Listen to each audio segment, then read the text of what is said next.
Shin Tae-yong mengaku akan memprioritaskan kembali melatih timnas Indonesia ketimbang tim lain. Namun, kode dari pelatih asal Korea Selatan itu belum mendapatkan respon dari PSSI.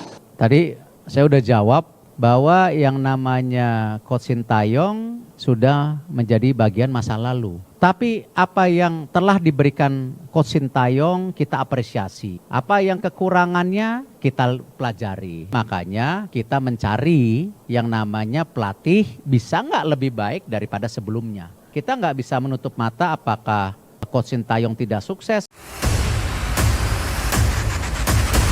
Erick Thohir, kau licik. PSSI jangan jadi penghalang, kembalikan Shin Tae-yong sekarang. Erick Thohir bicara 0% untuk STY. Kau gila, Pak. Itu bukan profesionalisme, itu kebodohan akut. Shin Tae-yong bawa timnas dari nol ke titik terbaik. Anda mau buang pahlawan demi ego Anda? Move on dari Shin Tae-yong adalah kata-kata terbodoh tahun ini. Move on dari Kluivert yang gagal adalah kewajiban. Move on dari STY yang sukses.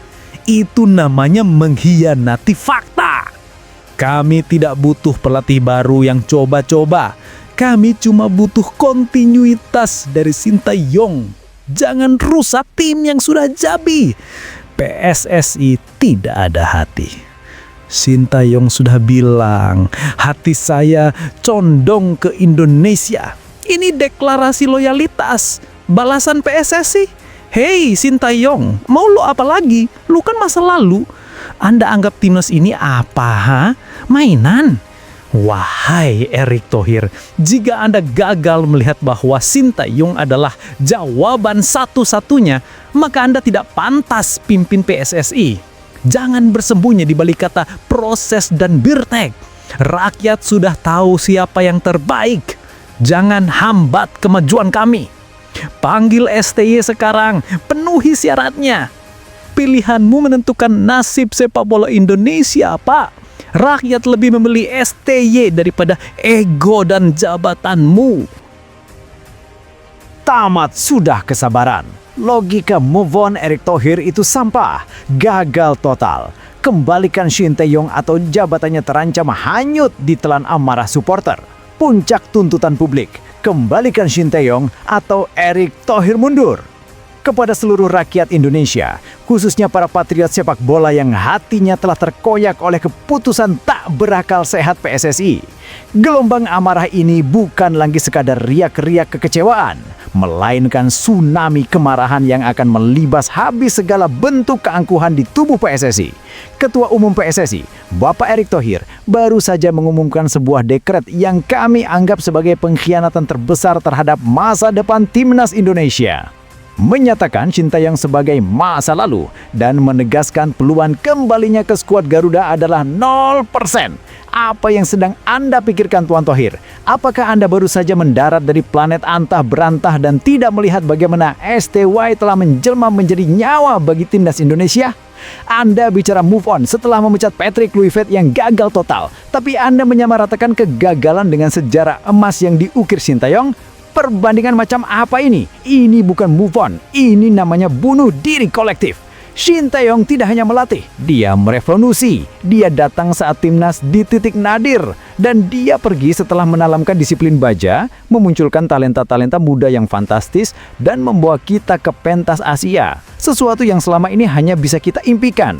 Darah pemain yang dinaturalisasi mengalir di bawah asuhannya. Mentalitas tempe berubah menjadi mentalitas Garuda yang lapar kemenangan. Dan kini, Anda dengan entengnya mencampakkannya ke dalam kotak masa lalu? Kami, supporter sejati yang nafasnya adalah timnas, tidak butuh pelatih baru dari Eropa atau Amerika Latin yang baru akan mencoba-coba resep kegagalan. Kami tidak butuh proses seleksi berbelit-belit yang melibatkan direktur teknik atau BTN yang kerjanya secepat siput. Kami butuh kepastian instan, dan kepastian itu hanya ada pada satu nama, Shin Tae-yong. Saat ini, Tuan Erick Thohir, hati kami sedang dicabik-cabik. Anda menolak Shin Tae-yong, yang bahkan dengan rendah hati mengatakan bahwa hati saya akan tetap condong ke timnas Indonesia. Itu adalah deklarasi cinta yang tulus, sebuah kesediaan untuk kembali meskipun mungkin PSSI telah menyakitinya. Tapi apa balasan Anda? Baling-baling bambul 0%, itu bukan jawaban seorang pemimpin. Itu adalah penghinaan yang tidak termaafkan. Ketahuilah Tuan Thohir, Anda telah membuat kesalahan perhitungan yang fatal. Anda mungkin berpikir kekuasaan ada di tangan PSSI, tapi kekuatan sejati ada di tangan supporter, di tangan rakyat yang membanjiri stadion dan media sosial. Di saat Patrick Kluivert dipecat, jutaan orang hanya punya satu solusi yang terbayang, memanggil kembali sang Mesias, Shin Tae-yong. Jika Anda berdalih bahwa keputusan menolak Shin Tae-yong adalah demi profesionalisme atau kepentingan jangka panjang, maka kami nyatakan bahwa profesionalisme Anda itu buta dan kepentingan jangka panjang Anda itu hanya akan berujung pada kegagalan jangka pendek jika tidak ada sosok berkarisma seperti STY di ruang ganti. Kami muak dengan alasan-alasan normatif dan janji-janji angin surga. Kami tidak peduli siapapun nama pelatih yang ada di radar Anda. Entah itu Timur Kapanse atau bahkan Pep Guardiola sekalipun. Bagi kami, Shin Tae-yong adalah benchmark tertinggi. Dia adalah satu-satunya yang berhasil menyatukan kebanggaan dan harapan di hati para pemain serta supporter. Oleh karena itu, ini bukan lagi permintaan. Ini adalah ultimatum yang menggema dari Sabang sampai Merauke. Tuan Erick Thohir, Anda harus segera mencabut pernyataan konyol Anda itu. Segera gelar karpet merah, berlututlah jika perlu, dan panggil kembali Shin Tae-yong dengan segala syarat yang dia minta. Jika STY kembali, PSSI agar mendapatkan pengampunan dari publik. Namun jika Anda tetap pada keputusan sesat ini, jika Anda tetap keras kepala dan mempertahankan ego institusi yang rapuh, maka bersiaplah. Amarah publik ini tidak akan diam. Kami akan memastikan bahwa gelombang gerakan #ErickThohirOut akan menjadi yang terbesar dan paling masif dalam sejarah sepak bola nasional. Jika PSSI tidak mampu menyatukan hati dan pikiran demi prestasi timnas, jika PSSI tidak mampu membedakan sampah dan permata, maka PSSI harus diganti. Kami memilih Shin Tae-yong memimpin timnas, bahkan jika PSSI dan seluruh jajarannya harus out dari kekuasaan. Anda bilang peluangnya 0%, kami akan mengubahnya menjadi 100% dengan kekuatan rakyat. Jangan coba-coba menguji kesabaran kami lagi, Tuan Erick Thohir.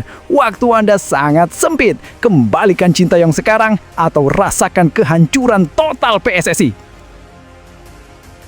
Sebelum kita lanjut ke berita lengkapnya, jangan lupa tekan tombol subscribe, like, dan notifikasi channel Bolcast agar kalian gak ketinggalan berita terbarunya.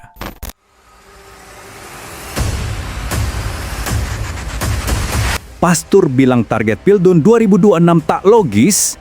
Wesley Sneijder menampar keras. Anda gagal. Supporter berhak marah.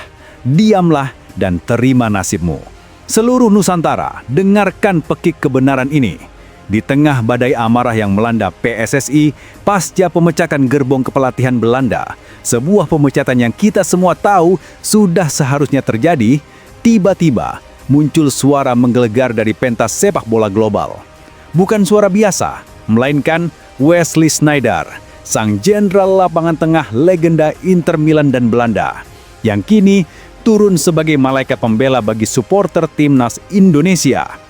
Ketika Alex Pastoor, asisten pelatih yang baru dipecat itu, berani-beraninya tampil di media Belanda dan merengek soal tekanan supporter Indonesia, menyebut ekspektasi lolos Piala Dunia 2026 sebagai hal yang tidak logis dan terlalu cepat, kami hanya bisa menahan nafas, menahan ludah, dan menahan amarah yang siap meledak. Tetapi, Sneijder datang, mengayunkan palu hukuman. Di hadapan Pastoor yang masih mencoba menggeluh, Sneijder melontarkan kalimat menohok yang setajam sembilu dan sedingin salju Inter Milan di malam juara. Dia bilang, ada ekspektasi besar karena kami datang dengan gerbong Belanda dengan nama besar. Tetapi ketika hasilnya tidak langsung datang, reaksi emosional muncul cepat sekali. Ini bukan sekedar komentar, ini adalah sabda keadilan. Sneijder, seorang yang pernah merayakan kejayaan di panggung tertinggi, telah membongkar kepicikan Pastoor. Ketika Pastoor hanya melihat beban dari 280 juta pasang mata yang berharap, Sneijder justru melihat fakta yang wajar. Dia membenarkan setiap jeritan, setiap amarah, setiap caci maki supporter yang kecewa.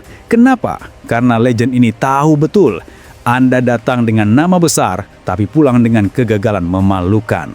Kegagalan memanfaatkan format Piala Dunia 48 negara, sebuah karpet merah peluang yang dibentangkan di depan timnas, adalah dosa terbesar yang tak terampuni.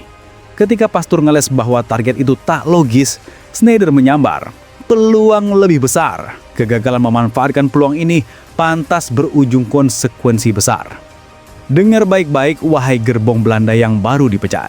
Ini adalah realitas keras yang diakui oleh legenda kelas dunia. Timnas Indonesia bukan klub kecil yang bisa Anda jadikan proyek coba-coba 10 tahun. Timnas ini adalah harga diri bangsa yang detak jantungnya berdetak seirama dengan jutaan supporter yang fanatiknya sudah mencapai level dewa. Anda gagal. Tidak ada alasan, tidak ada pembenaran, tidak ada tempat untuk merengek soal tekanan. Anda menerima gaji besar, Anda mengklaim profesionalisme, tapi ketika hasil tidak datang, Anda menyalahkan publik dan ekspektasinya. Itu adalah mentalitas pecundang.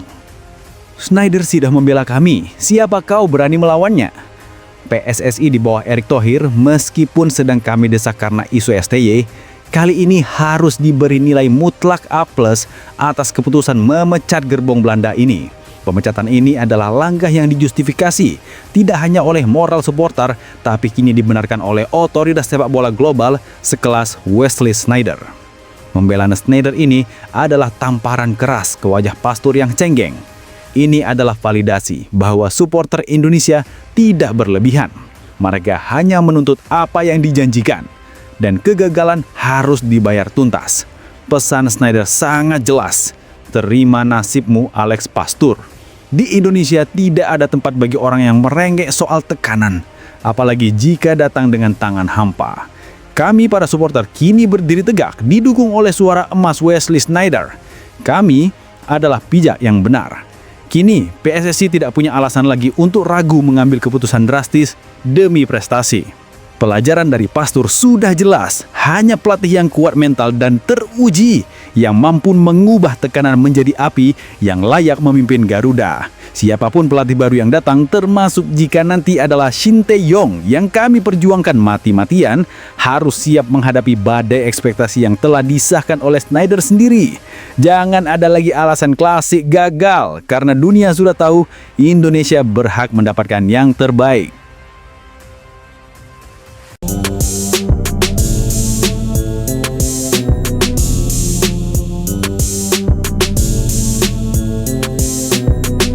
Dalam hiruk-pikuk euforia kepergian pemain muda Indonesia ke luar negeri, publik jarang membayangkan bahwa di balik sorotan kamera dan pujian media, terdapat keputusan penuh pengorbanan.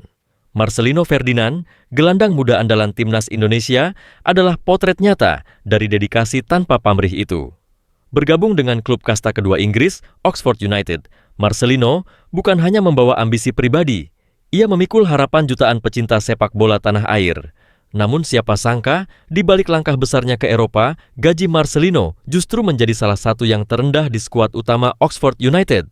Berdasarkan laporan dari IDX Channel dan Okezone, ia hanya menerima gaji sekitar 721 pound per minggu, atau setara 15,8 juta rupiah, dan sekitar 789 juta rupiah per tahun. Jika dibandingkan, angka ini bahkan lebih kecil dari gaji beberapa pemain utama di Liga 2 Indonesia.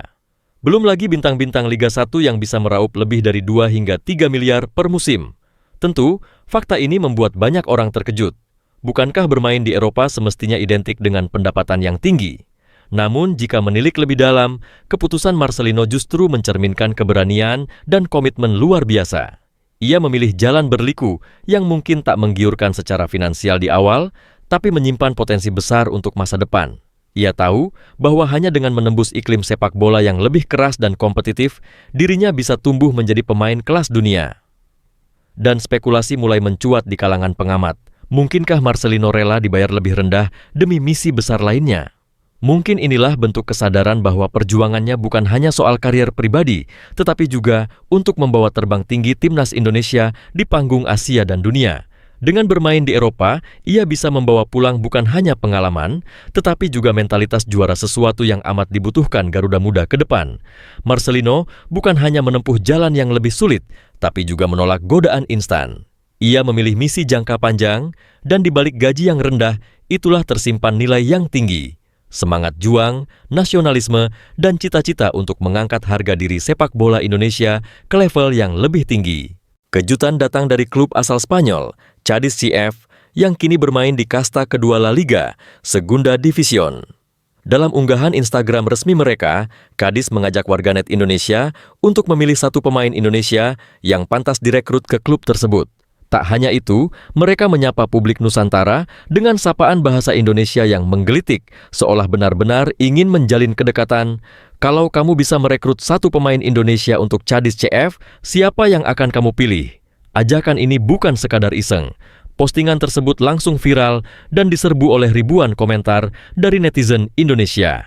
Yang menarik, nama Rizky Ridho muncul sebagai jawaban yang paling banyak disebut. Bek muda milik Persija Jakarta itu seolah menjadi simbol harapan publik tanah air untuk melihat wakil Indonesia bersaing di Eropa, khususnya di level kompetitif seperti Segunda División. Reaksi netizen sangat solid. Di kolom komentar, tak sedikit yang menuliskan, "Ridho, strong defender," atau "Rizky Ridho is ready for Europe." Bahkan ada pula yang menyertakan statistik, video klip, dan ulasan performa sang pemain. Nama-nama lain juga sempat disebut seperti Justin Hubner dan Rafael Struijk. Namun, dominasi Ridho terasa paling kuat. Wajar saja, mengingat performanya yang stabil bersama timnas Indonesia dan pengalaman bermain di berbagai ajang internasional. Fenomena ini tak luput dari sorotan media nasional. Jawa Pos, Suara.com, Bola.net, Radar Tuban, hingga Pikiran Rakyat mencatat bahwa unggahan Cadiz CF mencuri perhatian karena tampil beda dan menyentuh sentimen nasionalisme publik Indonesia. Ini bukan pertama kalinya klub Eropa berinteraksi dengan supporter Indonesia, namun Cadiz melakukannya dengan cara yang lebih terbuka dan komunikatif. Mereka tak hanya menyapa, tapi juga membuka kemungkinan nyata untuk merekrut talenta lokal. Tentu saja, ajakan ini menimbulkan spekulasi. Apakah Cadiz benar-benar mempertimbangkan merekrut pemain Indonesia? Apakah ini bagian dari strategi ekspansi pasar ke Asia Tenggara? Atau apakah ini bentuk awal dari kerja sama skema scouting berbasis digital di era media sosial? Yang jelas, langkah ini membuka lembaran baru. Pemain Indonesia kini tak hanya bisa bermimpi, tetapi mulai dilirik oleh klub-klub Eropa secara langsung. Dan Rizky Ridho, lewat dukungan masif netizen, bisa jadi pelopor gelombang baru pemain Indonesia yang tampil di kompetisi bergengsi luar negeri.